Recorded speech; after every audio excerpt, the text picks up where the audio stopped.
hospitales, meteme presa. ¿Y qué van a hacer? ¿La gente va a ganar más plata? ¿Le van a aumentar el salario a los argentinos? ¿Van a comenzar a financiar las escuelas y los hospitales?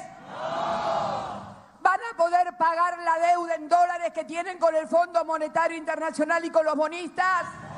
Bueno, entonces, hermano, pensá en otra salida, porque yo estaré presa, pero la gente va a estar cada día peor y eso no lo van a poder solucionar si siguen con esta política. No hay solución para el país con esta política y lo saben. Un terremoto político sacude a Argentina.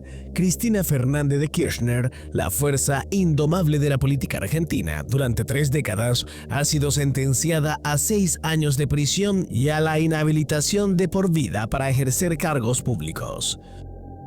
¿Es este el golpe final a una de las carreras más extraordinarias y divisivas del país o el nacimiento de una mártir en la mira de sus adversarios? El martillo de la justicia ha dictado sentencia y sus repercusiones prometen reescribir la historia de una nación entera.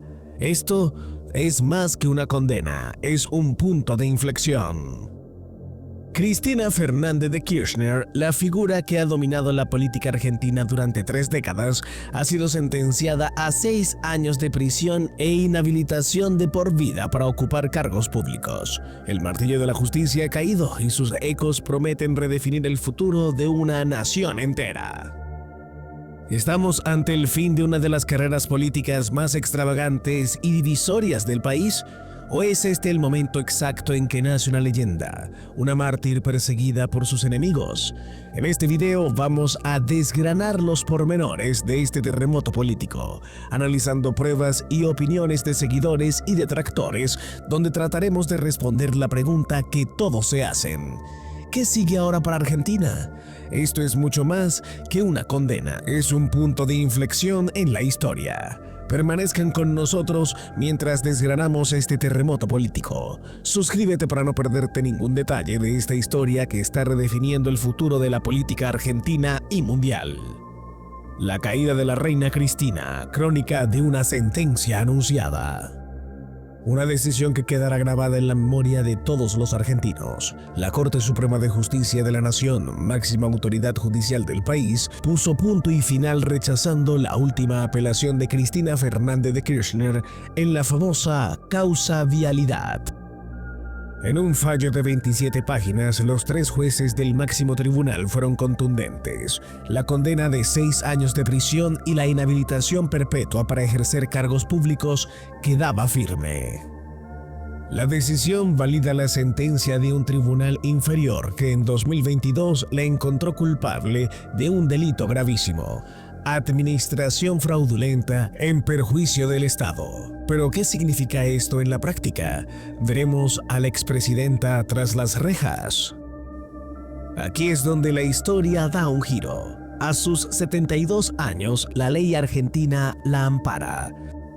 Tiene derecho a solicitar la prisión domiciliaria, un beneficio para los mayores de 70 años. El tribunal de primera instancia le ha dado un ultimátum. Tiene 5 días hábiles para presentarse y ser retenida oficialmente. A partir de ahí, se decidirá si cumplirá su condena en la comodidad de su hogar. El profesor de Derecho Constitucional Andrés Gil Domínguez sugiere que podría pasar unos días en una comisaría mientras un juez aprueba el arresto domiciliario. La condena llega en el momento más álgido, justo cuando Fernández de Kirchner, quien sobrevivió a un intento de asesinato hace 3 años, anunciaba su regreso a la arena política. Planeaba postularse para un escaño en la legislatura de la provincia de Buenos Aires en las elecciones de este año. Una candidatura con la que era gran favorita y que, de ganar, le habría otorgado inmunidad, un escudo contra la prisión. Ella misma lo advirtió un día antes del fallo con una frase cargada de premonición. La casualidad no es una categoría política, y añadió desafiante: bastó que hace una semana anunciáramos una candidatura para que se desataran los demonios. Para ella todo es parte de un plan para acabarla, para silenciar sus críticas a las duras políticas de autoridad del actual gobierno de derecha de Javier Milei. Su mensaje a sus adversarios fue directo: Dale, méteme presa. Yo estaré presa, pero la gente va a estar cada día peor. El pecado original. ¿Cómo se defraudó al Estado por $1.000 millones? Para entender la magnitud de esta condena, debemos viajar en el tiempo a la provincia patagónica de Santa Cruz, la cuna del kirchnerismo. La causa vialidad destapó una trama de corrupción que, según la justicia, se originó durante la presidencia de su esposo y predecesor, Néstor Kirchner, y continuó a lo largo de sus 2 mandatos de 2007 a 2015. El delito, haber direccionado de manera irregular medio centenar de contratos de obras públicas a un amigo de la familia y socio comercial, el empresario Lázaro Báez. La fiscalía fue implacable en su acusación. Sostienen que días antes de que Néstor Kirchner asumiera la presidencia en 2003, la pareja creó la empresa constructora Austral Construcciones. Al frente pusieron a Báez, un exgerente de banco sin ninguna experiencia en el sector. Lo que siguió fue un festín de contratos. Austral Construcciones se adjudicó el 79% de todas las obras viales en Santa Cruz durante los 12 años de gobierno kirchnerista. Casi la mitad de esos proyectos fueron abandonados, y los que se hicieron se pagaron con sobreprecios millonarios. El resultado, según la justicia, fue un perjuicio al Estado de más de $1.000 millones. Lázaro Báez no cayó solo, fue condenado junto a otros 7 exfuncionarios kirchneristas, entre ellos una figura que protagonizó uno de los escándalos más bizarros de la historia argentina, José López, el exsecretario de Obras Públicas, detenido infraganti en 2016 mientras arrojaba bolsos repletos de dólares a un convento. Pero, ¿qué dice Cristina? Ella niega todo. Se declara víctima de I Am Fair, una guerra judicial y mediática con un único objetivo: proscribirla políticamente. Compara su situación con la del brasileño Lula da Silva o del ecuatoriano Rafael Correa. Argumenta que es absurdo responsabilizar a un presidente por licitaciones manejadas por múltiples instancias nacionales y provinciales. Señala que los presupuestos que incluían esas obras fueron aprobados por el Congreso. Y lanza una pregunta envenenada. Si el que ejecuta el presupuesto es el jefe de gabinete, ¿por qué no fue procesado Alberto Fernández, quien ocupó ese cargo entre 2003 y 2008 y a quien ella misma ungió como presidente en 2019? Su defensa insiste, nunca se presentó una prueba que la vinculara directamente con la concesión de obras a Lázaro Báez. Fuego en las calles, la reacción de un pueblo dividido. La respuesta a la sentencia no se hizo esperar. Argentina, una vez más, se partió en dos. Por un lado, la celebración. El presidente Javier Milei, desde su gira por Israel, fue escueto pero lapidario. En su cuenta de X escribió una sola palabra: justicia, y luego añadió: fin. Para Milei y sus seguidores, esto es la confirmación de lo que vienen denunciando: años de malos manejos y corrupción sistemática que llevaron al país a la crisis. El peronismo, que parecía adormecido tras la derrota electoral de 2023, despertó con una sacudida. Se declararon en estado de alerta y movilización. Frente a la sede de su partido y más tarde frente a su casa en el barrio de Constitución, miles de personas se congregaron para arroparla. La multitud no paró de crecer durante la noche. Cristina, lejos de esconderse, salió a hablarle a su gente. Calificó a los 3 jueces de la Corte Suprema como monigotes y un triunvirato de impresentables al servicio de los poderes económicos. Los acusó de imponer un cepo al voto popular y en una arenga encendida apuntó más allá de las fronteras, sugiriendo una conspiración de Estados Unidos para controlar Argentina y describiendo a Milei como ese monigote que nos gobierna. La tensión es palpable. Los principales sindicatos habían amenazado con paros nacionales. La CGT, la central obrera más grande, manifestó su apoyo incondicional y advirtió que la democracia está en peligro. Este fallo no solo condenó a una mujer, encendió la mecha de un polvorín social. ¿Qué futuro le espera a la política argentina? Con Cristina Kirchner inhabilitada, la política argentina entra en una dimensión desconocida. Aunque está fuera de la boleta electoral, nadie cree que esté fuera del juego. De hecho, muchos analistas creen que esta condena, paradójicamente, podría fortalecerla. Ahora es, sin posibilidad de apelación, una víctima del partido judicial, un relato que resuena con fuerza en su base. A ella le gusta verse en el espejo de otros líderes de la izquierda latinoamericana, como Lula, que estuvo preso y volvió al poder, o incluso en el de Juan Domingo Perón, que manejó la política argentina desde su exilio en Madrid durante 18 años. Veremos a Cristina dirigir los hilos del peronismo desde su puerta de hierro personal en la provincia de Buenos Aires. La condena ha tenido un efecto inmediato. Ha unificado a un peronismo que estaba fracturado. Gobernadores que la detestaban ahora repudian el fallo en su apoyo. Su principal rival interno, el gobernador de Buenos Aires, Axel Kisilov, suspendió su agenda para acompañarla. El mensaje es claro: para enfrentar a la ultraderecha de Milei, en las legislativas de octubre deben unirse. Y aquí surge la gran paradoja para el gobierno. Milei pierde a su némesis, a su enemiga perfecta. Su estrategia electoral del nosotros contra ellos pierde fuerza. Como dijo un periodista, ambos líderes se necesitan mutuamente para tenerse como referencia del bien y el mal. Sin Cristina como candidata, ¿contra quién peleará Milei? El gran beneficiado podría ser Axel Kisilov. Ahora él se perfila como la principal figura de la oposición, la contracara que el gobierno elegirá para competir. Intentará capitalizar su gestión en la provincia más rica del país para armar las listas de diputados y senadores. Sin embargo, otros analistas son más cautelosos. El politólogo Juan Germano señala que la centralidad de Cristina ya venía disminuyendo. Hace 8 años, un tuit de Cristina paralizaba el país. Eso ha dejado de ocurrir, afirma. Recuerda que ni siquiera el intento de magnicidio en 2022 logró un gran reacomodo político. Lo que es seguro es que la batalla por el futuro de Argentina se intensificará. Milei insistirá en su narrativa de 2 modelos de país: el estatista empobrecedor, kirchnerista contra su proyecto guiado por las fuerzas del cielo, y enfrente tendrá un peronismo que, quizás ahora herido y furioso, ha encontrado los motivos que necesitaba para dar la batalla. Un legado en juego: ídolo o villana. Cristina Fernández de Kirchner no es una figura cualquiera. Es imposible entender la Argentina de los últimos 20 años sin ella.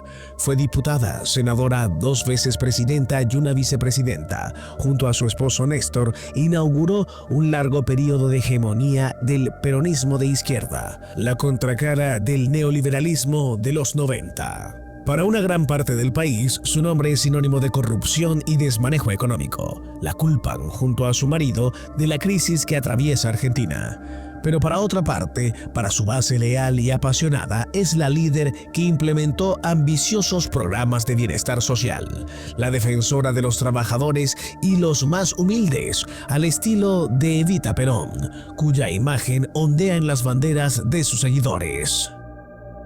La historia la juzgará. Esta condena es un capítulo crucial, pero quizás no el último en la saga de Cristina Fernández de Kirchner. Su detención e inhabilitación han generado una conmoción total.